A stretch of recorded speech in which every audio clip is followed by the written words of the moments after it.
CNN има много българи.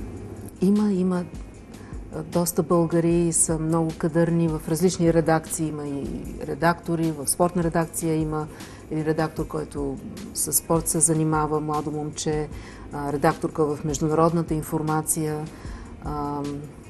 Имаше едно момиче, което работеше в CNN.com, но сега се върна да учи магистърска степен, втора магистърска степен да вземе. Така доста. Общувате ли си на български език?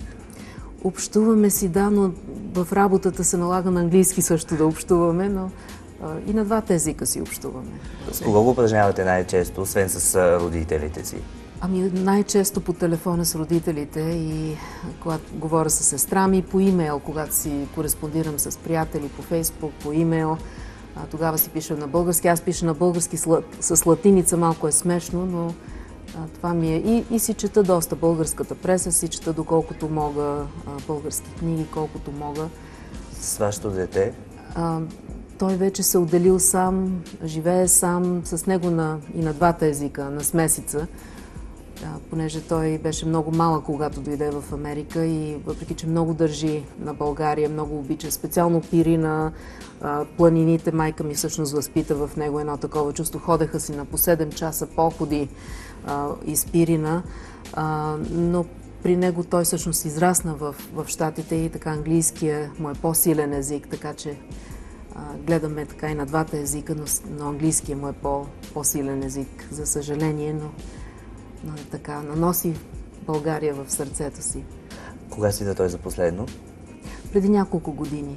Сега почна работа и има само една седмица отпуска и няма как, няма време. Докато си дойде, човек пътува ден и половина и просто няма в момента как, но и това ще се случи. Дори ходих да го видя, той при мен не идва чак толкова много, аз ходих да го видя и той вика, намерил съм едно място, където има като българските домати.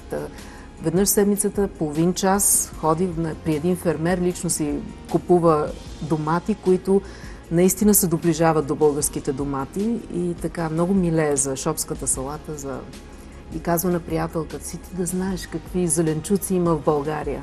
Така че ходихме за български, като българските домати.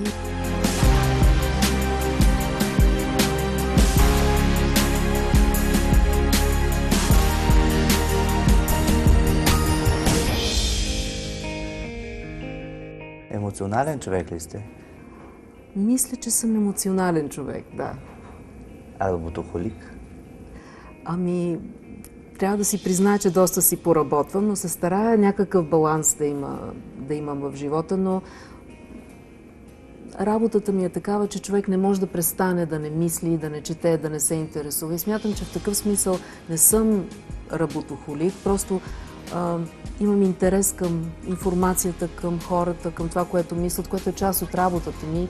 И това ме прави щастлива, че всъщност работя професия, която ми е интересна, за която горя и просто не чувствам, че съм на работа, дори когато си чета вкъщи час-два сутрин, винаги си чета пресата, световната преса, дори когато не съм на работа, но не го чувствам като работа. Гледате ли телевизия?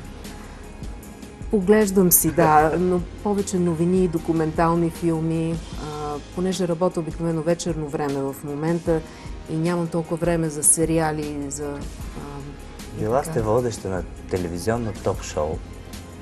Имаше едно предаване, което го бяхме почнали така, да.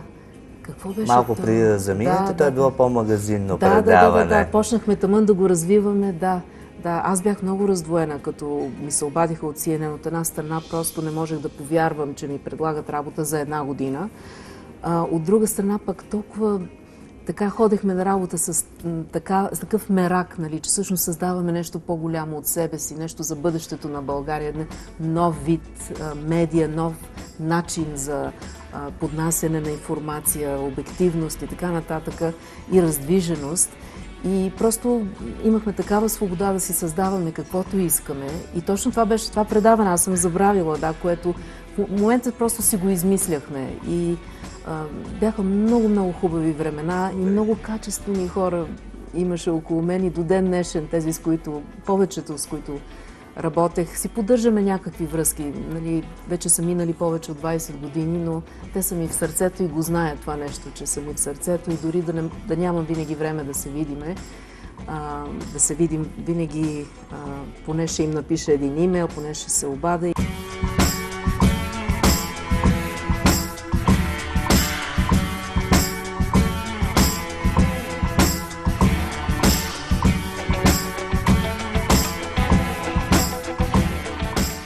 След като съм си отгледала сина, имам доста време да помисля за себе си. И понеже доста рано го родих и нямах толкова време наистина, като млада човек, нали, тогава има повече време да се замисля за себе, да намери себе си.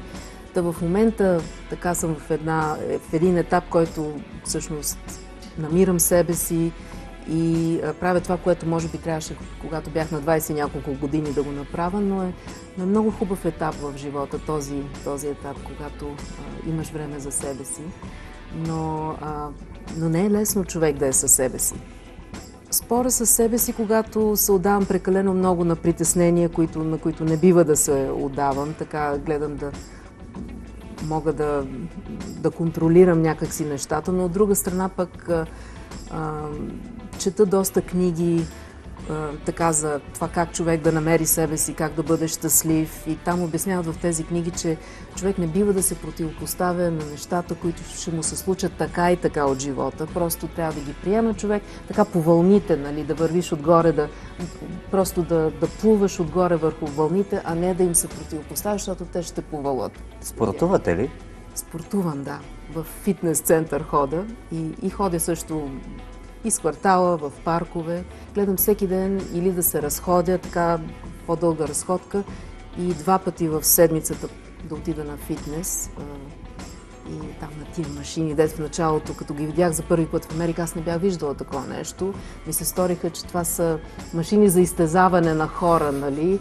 И така дълго време просто ги гледах и вече се хванах с един треньор, който, нали, ми показа че тези машини не са чак толкова страшни, че наистина изтезават, но все пак може човек някакво примирие да сключи с тях и че ще се чувства по-добре.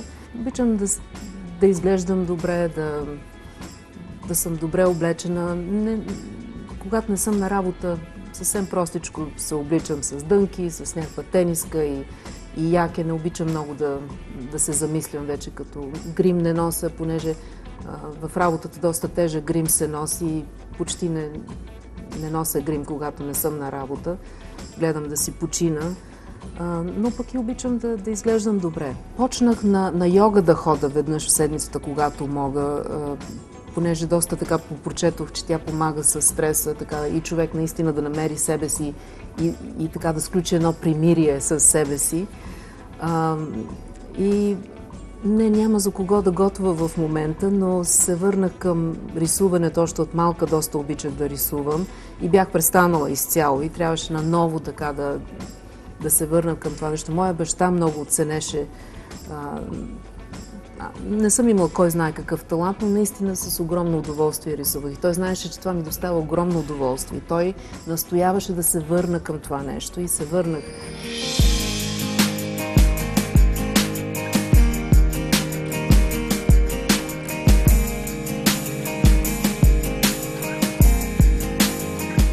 Много личности ме вдъхновяват и то не само женски образи, личности като, да речеме, Нелсън Мандела, нали, хора, които наистина остават нещо след себе си и са, примерно, Анг Сан Су Чи в Миянмар, в Бирма, хора с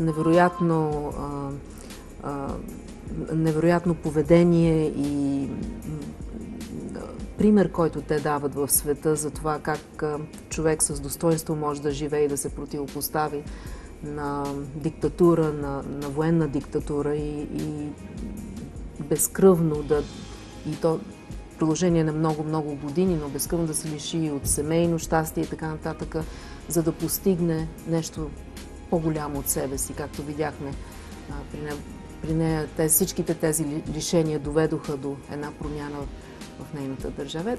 Такива хора много ме вдъхновяват. Разбира се, има хора от българската история и от хора, от които много съм научила в България, като журналист, които ме вдъхновяват.